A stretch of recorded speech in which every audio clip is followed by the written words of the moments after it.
Sir जो ये business एक बहुत बड़ा टॉपिक है कि लोगों को बिज़नेस स्टार्ट करना चाहिए कि गवर्नमेंट जॉब या किसी नॉर्मल जॉब्स के लिए जाना चाहिए। जो हमारी एज है वो लोग यही सोचते हैं कि बिज़नेस करना चाहिए। बिल्कुल सही है तुम्हारा सोचना। सब लोग क्या होता है नॉर्मली तुम्हारी जब इसमें आते हैं, मतलब आप लोग अपनी स्कूल कंप्लीट करते हो, कॉलेज कंप्लीट करते हो, उसके बाद में उसी दौरान कॉलेज के समय से लगने लगता है कि अब क्या करना है नेक्स्ट।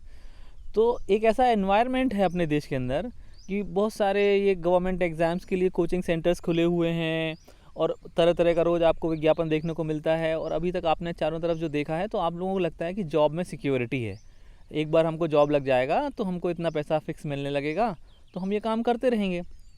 एक बात आपको समझनी चाहिए कि स्पेशली अगर हम गवर्नमेंट जॉब्स की बात करेंगे तो गवर्नमेंट जॉब्स के नंबर हैं लिमिटेड से, कि अगर अधिक से अधिक किसी में है, अगर आप बात करो कि संघ लोक सेवा आयोग की जो परीक्षाएं हैं तो भी ज़्यादा से ज़्यादा 1000-1500, और एग्ज़ाम्स में अपीयर होने वाले कितने लोग हैं, कम से कम 10 लाख 15 लाख।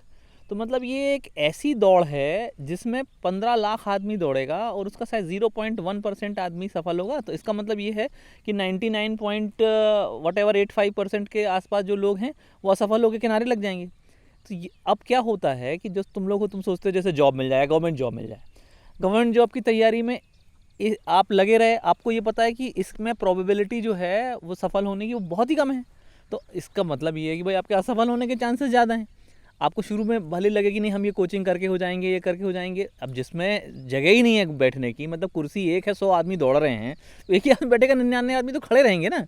तो आप खुद से ही शुरू से ही आप अपने आप को ऐसे फील्ड में ले जा रहे हो ढकेल के कि जहाँ आपको खड़े होने के 99% चांस है।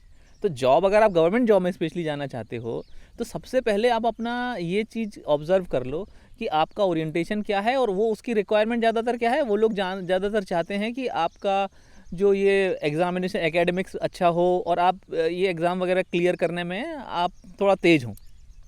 हर कोई ऐसा हो, ऐसे कोई ज़रूरी नहीं है, हर इंडिविजुअल अलग होता है, उसकी कैपेसिटीज़ अलग होती है, उसके टैलेंट अलग होते हैं।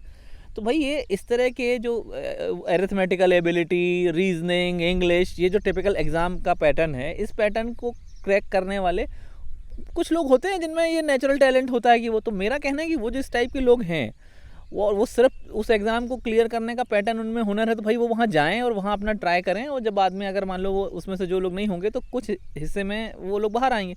लेकिन सारे के सारे लोग बिना ये सोचे कि भाई जो वो उस एग्ज़ाम्स को क्लियर करने का जो पैटर्न है, उसमें जो चीज़ें पूछी जाती हैं उसमें मेरी महारत कैसी है, नहीं है, मैं किसी दूसरी चीज़ पे ज़्यादा अच्छा हूँ तो भी मैं वो एग्ज़ाम में चले जाऊँ, तो वहाँ उनको गवर्नमेंट जॉब्स के लिए बिल्कुल नहीं जाना चाहिए। जब आप ऐसा अपने आप का एवेल्यूएशन करोगे तो आप खुद पाओगे, ऑनेस्ट अपना एवेल्यूएशन करके, कि यार मैं ये गवर्नमेंट जॉब्स सो कॉल्ड जो हैं इनके तरफ मुझे जाना चाहिए कि नहीं जाना चाहिए। अगर इस तरह के जो पैटर्न है, एग्जामिनेशन पैटर्न है, उसमें हमारा हुनर नहीं है तो बिल्कुल ना जाएं। अब अकेले ये तो बात हो गई कि एग्जामिनेशन को क्लियर करने के हुनर की। दूसरी फिर होती जब आप सिलेक्ट हो गए, मान लो अब आप सिलेक्ट हो गए। ज़्यादातर जो गवर्नमेंट जॉब्स हैं ना वो स्टेटस कोइस्ट होते हैं। स्टेटस कोइस्ट होते हैं मतलब उनका जो है, जैसे आपने पुलिस वालों को देखा या आपने रेवेन्यू एडमिनिस्ट्रेशन के लोगों को देखा या इवन आपने कलेक्टर को भी देखा, उनका भी पूरा पार्ट जो है ना वो ज़्यादातर जो सिस्टम है उस एग्जिस्टिंग सिस्टम की यथास्थितियों को, कानून को बनाने में, लागू कराने में ही जाता है। मतलब उसमें क्रिएटिविटी का एलिमेंट बहुत कम है। ये पहले आपको समझ लेना चाहिए कि क्या आप ऐसे जॉब को स्वीकार करना चाहते हैं जहां 10 से 5 आप इस तरह के कामों में लगे रहें जिनका ऑब्जेक्ट जो स्टेटस है, जो यथास्थिति है, उसको बनाए रखना है। अगर आप ऐसी चीज़ों को पसंद नहीं करते हैं, आप कुछ में आप क्रिएशन करना चाहते हैं, आप में दूसरे टैलेंटेड हैं, तो फिर तो आप बिल्कुल ही गवर्नमेंट एग्ज़ाम की तैयारी ना करें। अब रही बात प्राइवेट जॉब्स जो इस तरह के हैं, प्राइवेट जॉब्स का ऐसा है कि जहाँ अलग अलग आपका, जैसे आजकल देख रहे हो आप आईटी इंडस्ट्री में बहुत स्कोप है और बाकी में भी है। तो अगर आपके अंदर किसी एक पर्टिकुलर तरह का हुनर है, कुछ टैलेंट है, और आप सेफ खेलना चाहते हो, मतलब ये चाहते हो आप कि हाँ ठीक है मुझे 10 से 5 का काम मिले, मैं जाऊँ काम करूँ आ जाऊँ, तो आप गवर्नमेंट प्राइवेट जॉब्स के लिए ट्राई करके वहाँ जा सकते हैं। लेकिन इन सबसे ऊपर बात जो तुम कर रहे हो बिज़नेस की, वो मेरे ख्याल से असली प्लेटफॉर्म है जहाँ हर आदमी को खुद को ले जाके झोंक देना चाहिए। क्यों? क्योंकि वो जो कुछ तुम्हें भगवान ने दे के भेजा है, जो कुछ प्रकृति ने तुम्हें दिया है, वो उसके मैक्सिमम यूटिलाइजेशन का बेस्ट प्लेटफॉर्म है। तो सर एक चीज़ होती है ना कि सर अगर अपन अपने पैशन को फॉलो करें या नहीं करें, क्योंकि एज एन एक पैशन भी एक बिजनेस होता है। क्योंकि आपको अपना वहाँ टैलेंट दिखाना ही बिल्कुल पड़ता सही है कह रहे और तुम। उसके लिए आपको एक बिजनेस मैं खड़ा समझ करना गया होता तुम्हारी बात को, मैं समझ गया। ये बहुत बड़ा क्वेश्चन है, अपन ने बहुत सारी फिल्मों में देखा। आपको पैशन को फॉलो करना है, पर पैशन को फॉलो करना, ये चीज़ें जो है ना, आपको सबसे पहले इस बात का एवेल्यूशन करना चाहिए कि पैशन को फॉलो करते समय आपके पैशन को आपने किस लेवल पे पहुंचाया है। जब आप हैं, आप एक मार्केट में हैं, आपका पैशन है, बहुत अच्छी बात है। से कि किसी का फोटोग्राफी पैशन है, तो आपका पैशन फोटोग्राफी है। अब उस पैशन का लेवल क्या है कि जब आप बाज़ार में आएंगे ना, मार्केट में आएंगे ना, जहाँ कुछ क्लाइंट्स हैं जिनको फोटोग्राफर की ज़रूरत है, और उस लेवल का आपका अगर नहीं है, तो उसमें आपको खुद पे काम करते हुए उस टैलेंट को डेवलप करना पड़ेगा, उस लेवल पे लाना पड़ेगा कि वो बाज़ार के स्तर पे आए। पहले तो खुद को काम करते हुए बोला है। अब जब आप उस लेवल पे लाने की स्थिति में हैं, तो आप बिल्कुल बाज़ार में आ सकते हैं। और अपने पैशन को अपना बिजनेस बनाना, ये तो सबसे अच्छा काम है, मतलब सबसे बेस्ट है। तो सर अगर अपन एक पैशन को फॉलो करने की बात करें तो एक पोटेंशियल, एक कैपिटल भी बीच में मैटर कर जाता है कि लोगों के पास कैपिटल नहीं होता है इस एज में, फिर उनको क्या करना बिल्कुल चाहिए? सही कह रहे हो आप। क्या है, ये बहुत बड़ा मिथ है, तुम्हारी जनरेशन का बहुत बड़ा मिथ है कि किसी भी बिज़नेस को करने के लिए पहली ज़रूरत जो है वो कैपिटल है। मैं ये कहता हूँ कि किसी भी बिज़नेस को करने के लिए कैपिटल सबसे आखिरी ज़रूरत है। सबसे पहले क्या होना चाहिए, सबसे पहले आपके पास में एक प्लान कैसे आएगा कि जैसे कि अभी अपन बात कर रहे थे कि पैशन को हमको अपना बनाना है, बिज़नेस की नहीं बनाना, आपने बना लिया। अब बना लिया तो आपको सबसे पहले ये स्टडी करनी पड़ेगी कि जो मैं जिस फील्ड में आ रहा हूँ, जिस बिज़नेस में मैं आ रहा हूँ, उसके क्लाइंट्स कौन हैं। जब मैं उतरूँगा इस फील्ड में, तो किसको अपना प्रोडक्ट दूंगा मैं, मेरे कौन से ऐसे लोग हैं जिनको मेरे काम की ज़रूरत है। अब जब ये लोग हैं, इनको ज़रूरत आपने आइडेंटिफाई कर ली, अभी कौन से ऐसे लोग हैं जो इनकी ज़रूरतों को पूरा करते हैं, यानी जो आपके भविष्य में होने वाले कॉम्पिटिटर्स हैं, थोड़ा सा इनकी स्टडी करनी पड़ेगी। ये किस तरह का प्रोडक्ट मेरे क्लाइंट को आज बेचते हैं, आपने इसकी स्टडी कर ली कि किस तरह का बेचते हैं। अब आप अपने पे आए कि आज की तारीख में मैं जो कुछ बना के देने की स्थिति में हूँ, वो उसके कंपैरिजन में कैसा है। जो मेरे कॉम्पिटिटर आज बना के दे रहे हैं, उसके कंपैरिजन में मैं कहाँ खड़ा हूँ, मैं क्या बना के डिलीवर कर सकता हूँ। अगर मेरा अभी मैं किसी तरह से सोचता हूँ कि वो इन्फीरियर क्वालिटी का, तो मैं पहले उनकी क्वालिटी पे आऊँ, फिर कुछ ऐसी यूनिक चीज़ सोचूं जो मैं इसमें बेटर कर सकता हूं। देखो, हर फील्ड में आज की तारीख में ऐसा है कि जिसमें बेटरमेंट की गुंजाइश है और हमेशा रहती है। आप जिस समय भी किसी फील्ड में एंटर करें, उसमें सुधार की गुंजाइश हमेशा है। तो जब उसमें जो सुधार की गुंजाइश है, वो कौन सा सुधार, वो कौन सी यूनिकनेस है जो तुम्हारे इनपुट से जा सकती है। अब उस पे करके तुमने अपनी एक यूनिक प्रोडक्ट बनाया, उसको लेके तुम उस क्लाइंट के पास गए कि साहब आज तक आप ये चीज़ लेते रहे, मैं आपको ये चीज़ पेश करता हूँ। आप शुरुआती हैं, आपके पास में बहुत ज़्यादा लाइबिलिटीज़ नहीं है, तो आप उसको कम कॉस्ट पे भी दे सकते हैं। तो अब आपने आपने क्या किया, एक प्लान रेडी कर लिया। अब तुम जो बात पूछ रहे हो कि कैपिटल, जो शुरुआती ये चीज़ें तुम कर रहे हो, तो तुमको बहुत कैपिटल नहीं लग रही, तुम सिर्फ उसके नो हाउ पे जा रहे हो, बहुत ही कम कैपिटल में जो हर आदमी के पास अवेलेबल होती है। आप इस लेवल पे ये चीज़ करके दे सकते हो, क्योंकि ये अभी तुम पायलट प्रोजेक्ट टाइप ये चीज़ करके तुमने देखी। अब जब तुमने इतना कर लिया, तुम अपने उस तक यूं ही पहुंच गए, पूरा तुम्हारे पास प्लान ए से जेड तक का रेडी है। अब तुम इस प्लान को लेके किसी के पास भी जाओगे, जिनको अपन वेंचर कैपिटलिस्ट बोलते हैं। मैंने ये सोचा है कि मेरे पास ऐसे जो भी बंदे हैं जिनका ऐसा कोई बिजनेस प्लान है, जो इनने इतनी स्टडी की है कि जो अपने प्रोडक्ट को ए से जेड तक ले जा सकते हैं, मैं उनको फाइनेंस करूँगा। बैंक्स होते हैं, और आपके पास में सरकार की तरफ से एक उद्योग विभाग है जो हमेशा ऐसे लोगों की तलाश में रहता है कि जो कुछ चीज़ नई करना चाहते हैं, हम उनको कहाँ से फाइनेंस दिलाएं। पर वो उनके साथ समस्या ये नहीं है कि उनके पास समस्या ये है कि ऐसे लोग ही नहीं आते जिनको नो हाउ पूरा हो, जो ए से जेड तक स्टडी करके आए हों। तो आप ए से जेड तक की स्टडी कंप्लीट तो करो जहाँ कैपिटल की ज़रूरत नहीं है। उसके बाद कैपिटल फंड करने वाले बहुत सारे लोग, मैं तो खुद कह रहा हूँ आपसे कि मैं बैठा हूँ, तुम लोग अपनी चीज़ें पूरी करो, मैं करा के दूंगा। तो ये दिमाग से निकाल दो कि किसी भी चीज़ को करने के लिए कैपिटल पहली ज़रूरत है, कैपिटल आखिरी ज़रूरत है। पहली ज़रूरतें क्या हैं, उस बिज़नेस की स्टडी, उसके क्लाइंट्स की स्टडी, उसमें जो प्रोडक्ट आते हैं उनकी स्टडी, उनको उस लेवल तक ले जाना, आप क्या यूनिकनेस उसमें पुट कर सकते हो उसको लाना। तो पहले ये चीज़ें कंप्लीट करो, कैपिटल अपने आप आएगी।